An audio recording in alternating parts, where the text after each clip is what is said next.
The Open Window by Saki. My aunt will be down presently, Mr. Nuttall, said a very self-possessed young lady of 15. In the meantime you must try and put up with me. Frampton Nuttall endeavoured to say the correct something which should duly flatter the niece of the moment, without unduly discounting the aunt that was to come. Privately he doubted more than ever whether these formal visits on a succession of total strangers would do much towards helping the nerve cure which he was supposed to be undergoing.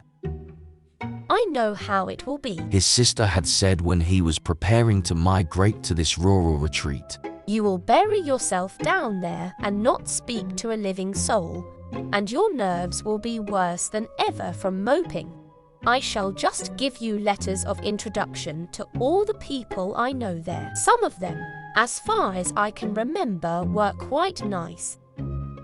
Frampton wondered whether Mrs. Sappleton, the lady to whom he was presenting one of the letters of introduction, came into the nice division. Do you know many of the people round here?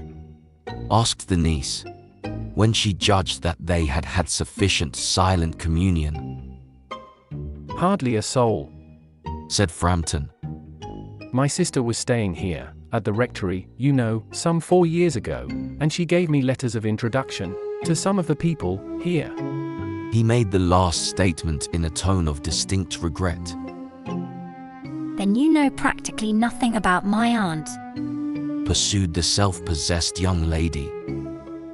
Only her name and address, admitted the caller. He was wondering whether Mrs. Sappleton was in the married or widowed state. An undefinable something about the room seemed to suggest masculine habitation. Her great tragedy happened just 3 years ago, said the child. That would be since your sister's time. Her tragedy? Asked Frampton. Somehow in this restful country spot tragedy seemed out of place. You may wonder why we keep that window wide open on an October afternoon, said the niece, indicating a large French window that opened onto a lawn. It is quite warm for the time of the year, said Frampton. But has that window got anything to do with the tragedy?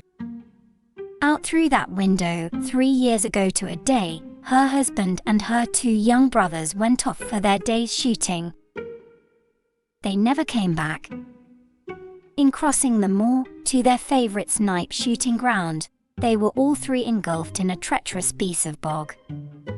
It had been that dreadful wet summer, you know, and places that were safe in other years gave way suddenly, without warning. Their bodies were never recovered. That was the dreadful part of it. Here the child's voice lost its self-possessed note and became falteringly human. Po aunt always thinks that they will come back someday.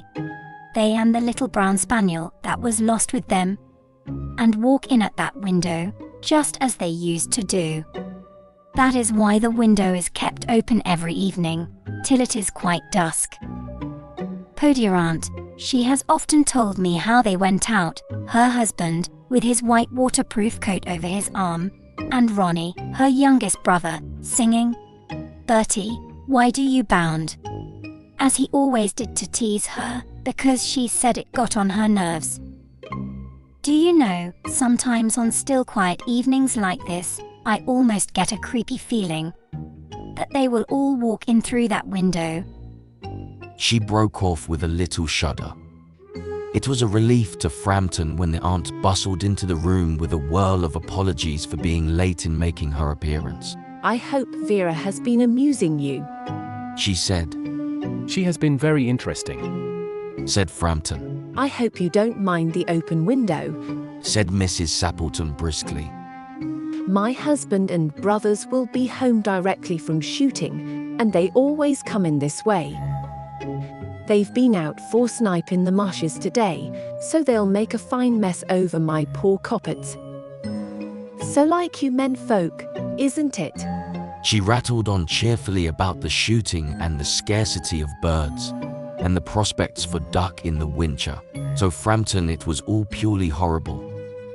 He made a desperate but only partially successful effort to turn the talk onto a less ghastly topic. He was conscious that his hostess was giving him only a fragment of her attention, and her eyes were constantly straying past him to the open window and the lawn beyond.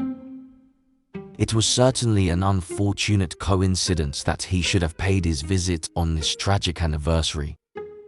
The doctors agree in ordering me complete rest, an absence of mental excitement, and avoidance of anything in the nature of violent physical exercise, announced Frampton, who labored under the tolerably widespread delusion that total strangers and chance acquaintances are hungry for the least detail of one's ailments and infirmities, their cause and cure.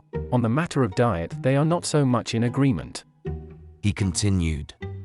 No, said Mrs. Sappleton, in a voice which only replaced a yawn at the last moment.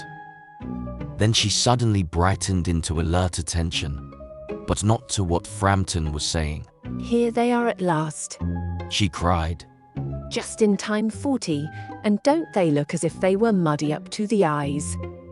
Frampton shivered slightly and turned towards the niece, with a look intended to convey sympathetic comprehension.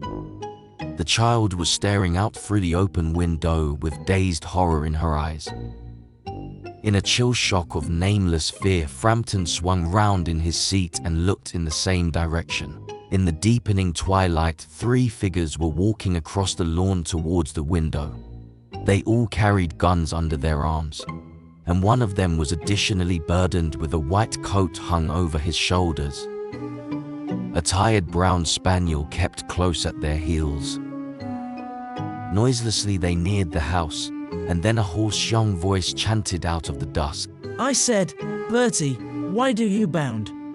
Frampton grabbed wildly at his stick and hat. The hall door, the gravel drive, and the front gate were dimly noted stages in his headlong retreat. A cyclist coming along the road had to run into the hedge to avoid an imminent collision. Here we are, my dear, said the bearer of the white mackintosh, coming in through the window. Fairly muddy, but most of it's dry. Who was that who bolted out as we came up? A most extraordinary man, a Mr. Nuttall, said Mrs. Sappleton.